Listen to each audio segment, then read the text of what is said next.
लाइए पैनल को दिखाइए और पैनल के साथ उनका भी वो टॉप कॉल्स का स्टिंग प्ले आउट करिए।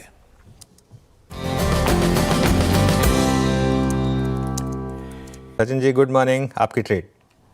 Good morning Anuj ji, good morning Ashish ji, good morning to all the panelist. मुझे लग रहा है यहाँ पर डॉक्टर रेड्डीज में एक अच्छा हेल्दी कंसोलिडेशन हुआ है। पिछले 4 दिनों से लगातार यहाँ पर 1220 1230 के रेंज में इसने ऑस्किलेट किया है। एंड जिस तरीके से ओवरऑल स्ट्रक्चर है, एक बुलिश फ्लैग फॉर्मेशन है, तो मुझे लग रहा है अगर ब्रेकआउट एस्टैब्लिश होता है आज के सेशन में तो लगभग 1280 तक की एक अपमूव नजर आ सकती है। सो ट्रेडिंग के लिहाज से पहला टारगेट होगा अराउंड 1265 का, सेकंड टारगेट होगा 1280 का। खरीदारी करनी है डॉक्टर रेड्डीज के फ्यूचर्स में एंड स्टॉप लॉस आपको 1210 पे लगाना है on closing basis. Doctor Reddy's आज का इकलौता अब तक का एक बाय साइड का आइडिया। पोजीशन कैसा लग रहा है डिक्सन भाई? सचिन नंबर से कोई कंप्लेंट नहीं, पर ब्रोकेजेस डिवाइडेड। आपका टिल्ट क्या कहता है डिक्सन को लेकर? आशीष जी, प्राइस वाइज तो कंप्लेंट बिल्कुल भी नहीं है। इनफैक्ट एक अच्छा बेस इसने बनाया था लगभग 15,200 के लेवल के आसपास, एंड वहां से वापस एक एलिवेटेड रैली की शुरुआत हुई है। सो अभी भी अगर हम इसका वीकली और डेली स्ट्रक्चर देखें तो एक बुलिश फ्लैग फॉर्मेशन है जो कंटिन्यूएशन ऑफ द ट्रेंड के ही संकेत है।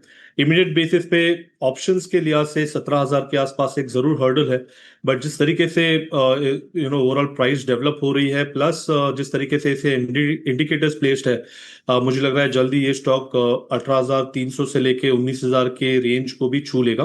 तो यहाँ पर एक बुलिश बायस रखने की ही सलाह होगी। अगर डिक्लाइन आते भी है तो आई थिंक 16,200 तक खरीदारी की जा सकती है। स्टॉप लॉस आपको यहाँ से लगभग अराउंड 15,900 के आसपास लगाना है ऑन क्लोजिंग बेसिस।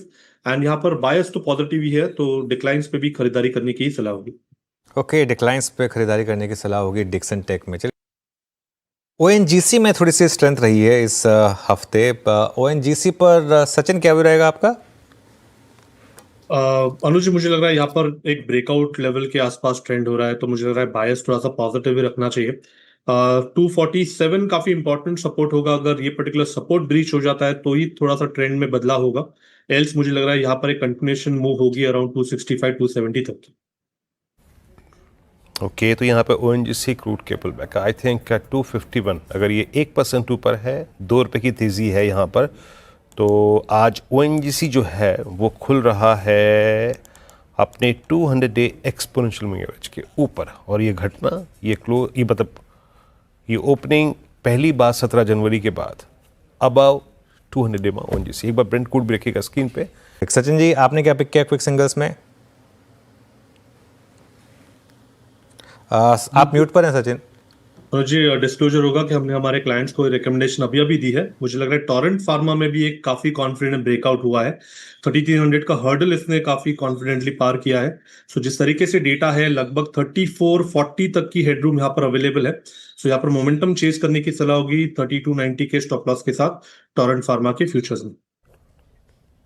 ओके, 3334 पे आपका एक बाय कॉल यहाँ पे टोरेंट फार्मा पे वह है आज फार्मा का, और एक और स्टॉक रेडार पर आ रहा है, वो है डिवीज लैब्स। देखिए, बहुत शानदार नंबर के बाद परसों चला था, कल प्रॉफिट बुकिंग हुई स्टॉक में। आज देखते हैं अब ये स्टॉक अपना कल का हाई क्रॉस करेगा या नहीं। लेकिन सचिन, एक बार डिवीज लैब्स का चार्ट देखिए, कोई ट्रेड बैठेगी यहाँ पर? अनुज जी, मुझे लग रहा है यहाँ पर काफी वेल पोजीशनड है 7,000 लेवल के लिए। मुझे लग रहा है थोड़ा सा यहाँ पर लंबा नजरिया रखना चाहिए। एक काफी कॉन्फिडेंट ब्रेकआउट इसने 6200 6250 के रेंज में दिया था। वहां से जिस तरीके से इसके ओके, थोड़ा सा यहाँ पर आई थिंक कुछ इशू हुआ लाइट का। एक बार लेके आइएगा आप अब एटर्नल पे एक व्यू दीजिएगा सचिन जी। डील ऊपर 226.90 पे। आई होप आपकी लाइट आ गई होगी। यस, आ गई है मेरे ख्याल से। सारे एवरेजेस के नीचे 2 दिन का कंप्लीट कोलैप्स। अभी टेक आपका इस पर एटर्नल पे?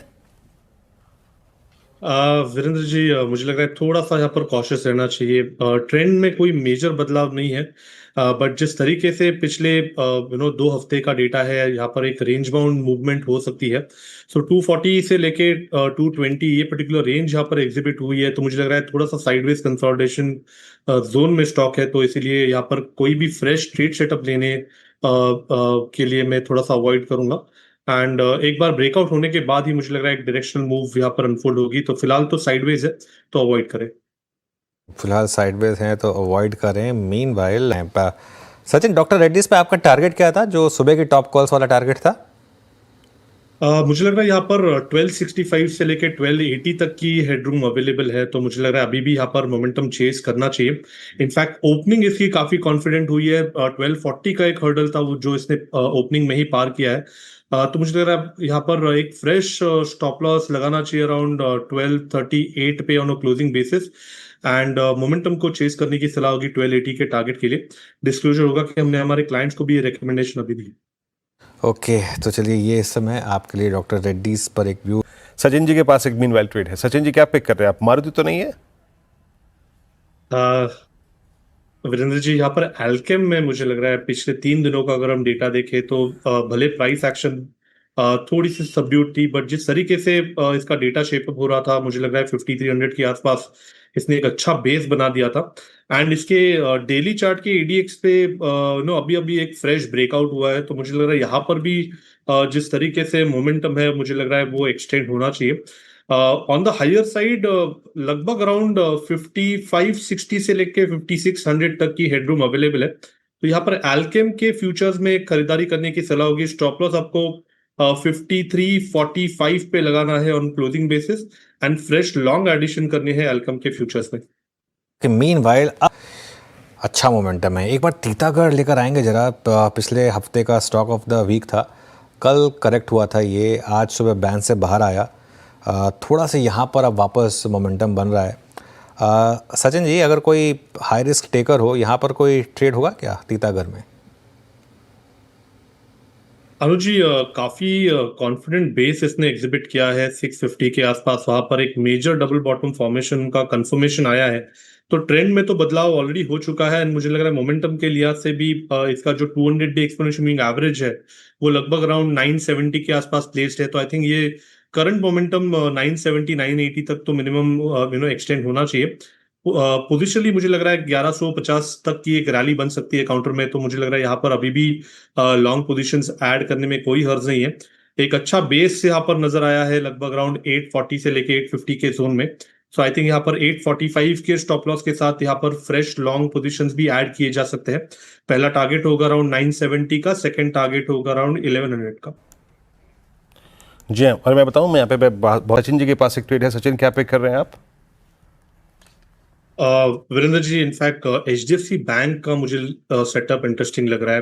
काफी अच्छा यू टर्न इसने दिखाया है, एंड अपने प्रीवियस डे स्विंग हाई लगभग अराउंड 1940 को चैलेंज कर रहा है, तो मुझे लग रहा है यहाँ पर थोड़े से लॉन्ग पोजीशंस रखने चाहिए। इंट्राडे के लिहाज से ही आपको स्टॉप लॉस लगभग अराउंड 1928 पे लगाना चाहिए। हो सकता है कि ड्यूरिंग द डे एक अच्छी रैली यहाँ पर नजर आए 1956 से लेके 1970 के टारगेट्स के लिए, तो यहाँ पर एचडीएफसी बैंक के फ्यूचर्स में खरीदारी करने की सलाह होगी 1928 के स्टॉप लॉस के साथ 1970 के फाइनल टारगेट के लिए। ओके, मीनवाइल भारतीय एयरटेल लेके आइएगा एक बार। भारतीय एयरटेल डे हाई पर आके ट्रेड करता हुआ। सचिन, भारतीय एयरटेल पे आपका टेक इस वक्त जरा बताइएगा, क्या रीडिंग करी आपकी यहाँ पर?